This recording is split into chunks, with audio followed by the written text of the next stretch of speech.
But yeah, the Houston Rockets lost to the Dallas Mavericks 125-107. Every time these Texas teams get together, it's going to be high stakes, high intensity, and you want it for bragging rights. Well, the Dallas Mavericks came into H-Town, and they say they done heard all the hoopla. They done seen this winning streak y'all been going on. It's time for us to put it to an end. Houston Rockets came out with a lot of energy to start with. The only problem is they couldn't hit their three shot. But one thing for sure, Dallas Mavericks wasn't going to allow Jalen Green to win this game by himself. Came out right out of the gate. Traps, double teams, getting him to come off the ball very early. Now we had the middleman, Landale. Little hesitant, couldn't hit that little pocket shot. That's the only thing was open, and some threes, which they didn't hit. And LUKA Doncic is what I like to call him. LUKA Doncic. The man was on fire from the first quarter, from the second quarter. The whole game, the man was on fire. Now, the Dallas Mavericks, they schemed. They trapped, got Jalen Green off the ball quick as possible, forced other guys to beat him. They said, if you're going to beat us, we're going to turn you into the old Houston Rockets. Yeah, we're going to turn you into the old Houston Rockets. Hit some threes to win this game.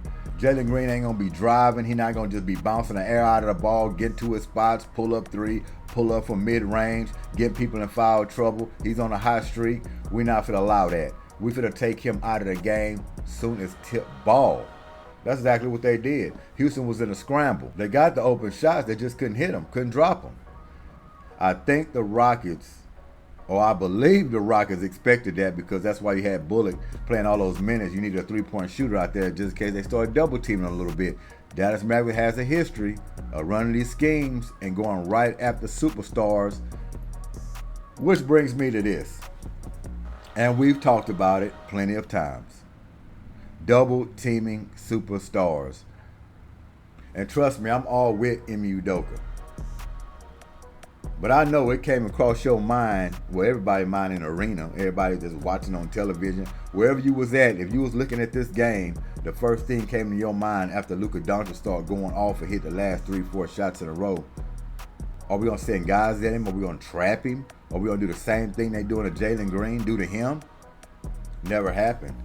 And what happens with superstars when you let them get their roll on? They don't get their roll on all the way to the finish line, and it's going to give you a big L. A big L. Now, Ime Udoka, I know you said in the press conference you want to keep everybody home. You want to man up everything. But not against superstars. We done said it before. We know what they can do. I want to see somebody else shoot the three. I want to see somebody else go one-on-one. Let Tim Hardaway Jr., do some ISO, throwing up shots, running around. Not LUKA Doncic. No. We know what that guy can do. Well, LUKA Doncic had a hell of a game, folks. Couldn't miss for nothing. And he was on a pace for 60. I believe that. Ended up with 47. Oh, man.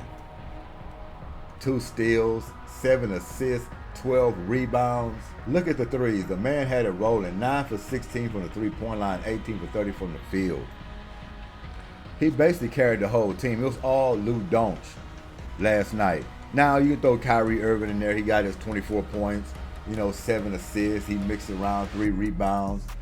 But LUKA Doncic set the table. Forks, spoons, knives, handkerchiefs. I even think he had a bowl of water sitting on the side just to dip his hands in from being so hot and sizzling, just to wipe it and dry it off on a napkin. The man had it rolling, and I don't know why Ime Udoka didn't switch it up and say, let's do something with this guy. He wanted him to go one-on-one. He's thinking, well, LUKA Doncic can't win it by himself. It's too many points to make up. We're a hot offense right now. It's impossible for him to make up these points to beat us. He did that. And his counterpart, Kyrie Irving, a little mixture here and there with the other guys. But LUKA Doncic came out. He had one thing on his mind. He was coming to Houston to get a victory, and he was going to end this winning streak. He had that in his mind. So I hope Ime Udoka learned a lesson next time he has an opportunity to play this team, whenever it is. Got to look at the schedule. I don't know if they're playing him again on this last stretch. But you got to get the ball out of his hands. I mean, as soon as he touches it, you got to have men running at him. Yeah, he can pass. He's a great passer. He facilitates. He can get other people involved, but I want to see that. I'd rather see that. I don't see this guy going down the court, putting the 3 sign up, talking to the crowd, hyping it up and everything, smiling and cheesing. Everything's rolling. Did you see the one-hand shot? Just a throw up. Bucket. If that's not an indication of somebody's hot, I don't know what is. Udoka stuck to his guns. He said he was going in there playing man up, guard your man, and he wasn't joking. We ain't running no double teams, no traps. We just want to see what he can do. We've seen it all night. So Luka Doncic is too much. Too much for the Houston Rockets. Ended the 11th game winning streak. Because really it was a statement game. I'll be honest with you. Even though they won 11 straight, this 12th one was a statement because of who it was going up against. It was a worthy opponent. It's a team that's going to be in the playoffs. It's a team that could go to the finals. So yeah, it was a statement game. Texas rival. Had all the bells and the whistles. National coverage was actually looking at this team on this winning streak. And you go in and you knock down the Dallas Mavericks for 12 straight. They're going to start rubbing their eyes and be like, okay. This team look like they want to play in, depending on what Golden State's going to do. And like I said, I thought San Antonio was coming out to get them. And it looked good for a while. But once Golden State got that lead that they needed, I knew it was pretty much a wrap. I think it was like at one point 58-64. Usually when you have Golden State with a lead like that, kind of going into late, they're going to seal the deal. But San Antonio had their shot. And Houston winning this game and Golden State, let's say if they lost, there's a lot of ifs and buts, I know.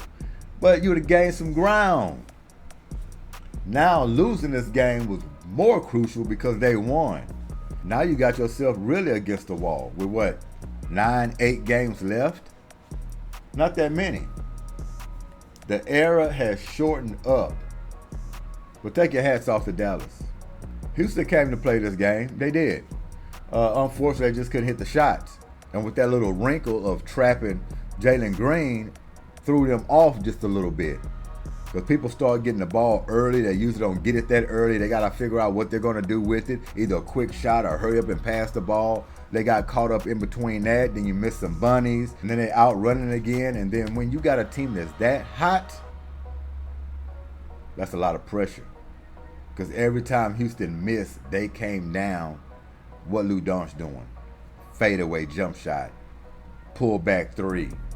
Drive into the lane.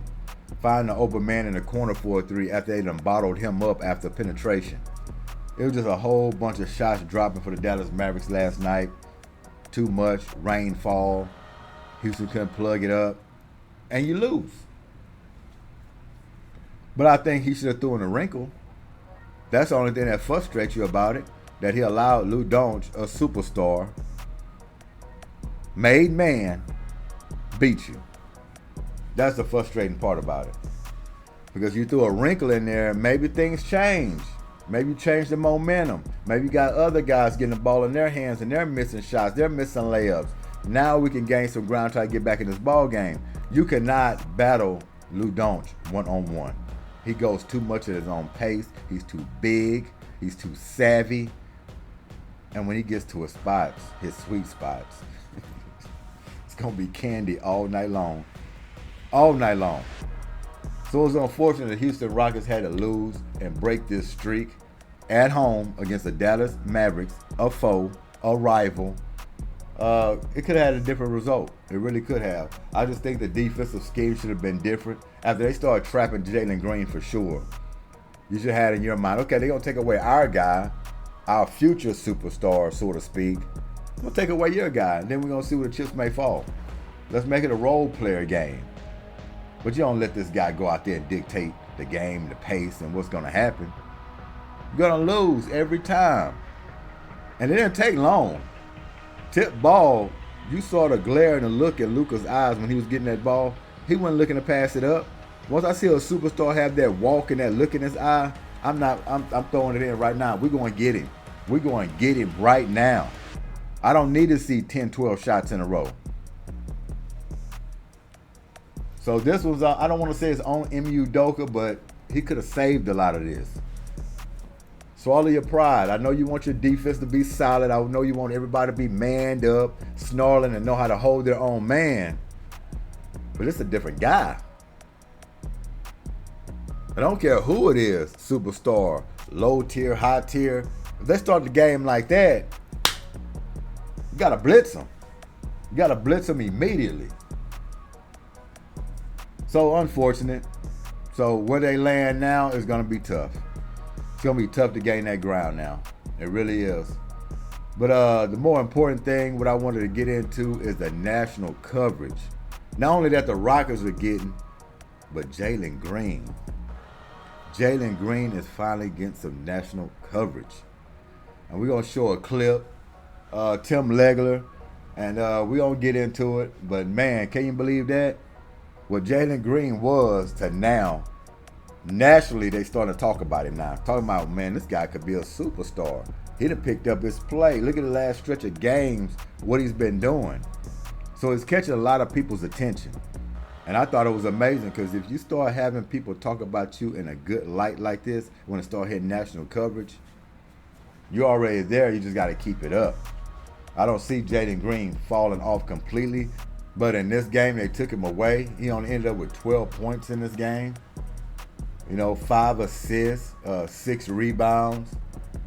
And he was 0 for 5 from the three-point line. He was 5 of 15 from the field. Now, my only thing with Jalen Green on that situation, yeah, you was off. They was trapping you. You just want more attempts. Even though they got your number and you off a little bit, I still want to see some attempts go up. Because superstars, man, when they're off, they putting them up. And what we say when you're a superstar, all-star on a team, and you're shooting and you off, but you're trying to guide your team to victory, got to unload the clip. Simple as that. You got to unload the clip. You don't have no bullets left in a game like this. So yeah, trapping, whatever the case may be, beat it. Just get up, jerk your shot up. I at least want to see 25, 30 attempts on an off night when it's a big statement game against a rivalry. You want to have your clip unloaded. So yeah, they kind of shied him away from being aggressive when you're throwing that many guys at him. But there should have been a timeout called, I believe. When you start realizing they trapping him on a few possessions, call a timeout, get the guys settled. Hey, they're trapping. This they might stick with. We needed one guy here. We need y'all to be ready. Ready in a shooting pocket. Because you're going to get some shots in this game. Three's going to go up, focus, be confident, take the shot. We got to knock them down. Way Golden State is playing, and it look like they're not trying to drop too many games themselves. And now they got up 2 games on you now. It's tough.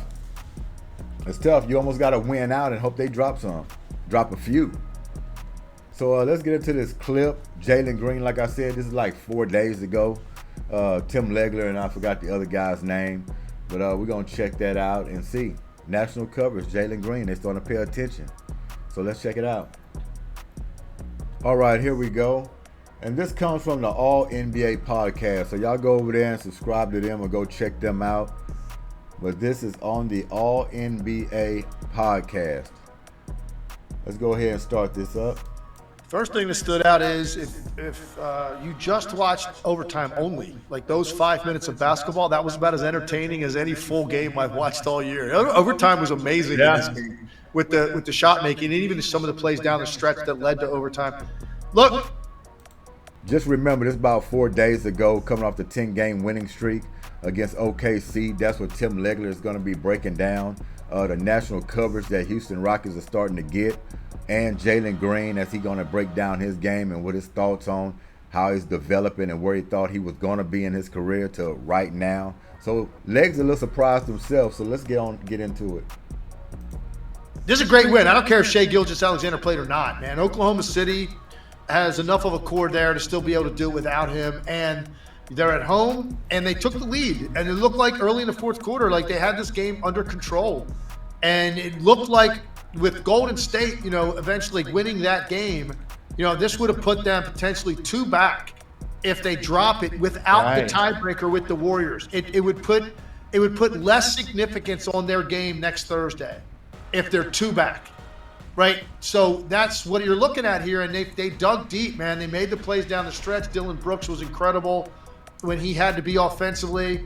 Jalen Green, man, what a stretch he is on right now. And he was, again, sensational last night.